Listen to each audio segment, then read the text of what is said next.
เอาแล้วเขาก็สบายดีท่านผู้ชมเนาะตอนนี้คอยก็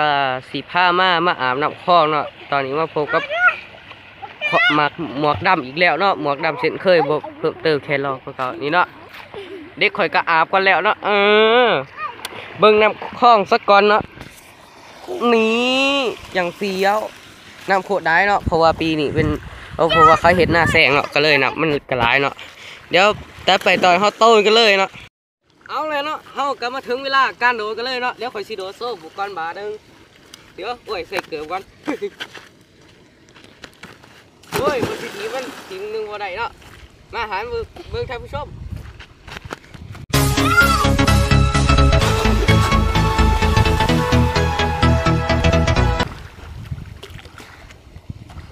ว่าถ้าตายเลยครับต้นภารกิจตัวนับอะไรสำเร็จนะท่านผู้ชมเพราะว่าจะเอาน้ำเป็นยังอะไรละถึงเวลาการโดดมูเลยเนาะทิศโดดตัว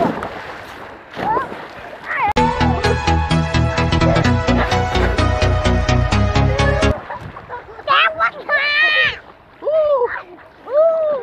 หมดไรพี่ดอกเลยเลื่อนแล้วไม่ไปซื้อหรอกหมดไรพี่ดอกเรามาเองกันเด้อระเบิดไงอะไรเนาะต่อไปเขาก็สิมาถึงเวลาการโหลดสโลโมชั่นเนาะวันนี้เนาะเดี๋ยวไปนี่ก่อน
เอาเลยเนาะคลิปนี้ก็จบไปเพียงเท่านี้เลยเนาะคันไผมาคลิปนี้ก็อย่าลืมฝากกดไลค์กดติดตามให้ข่อยในเด้อสำหรับวันนี้ก็มีเพียงเท่านี้จ้ะก็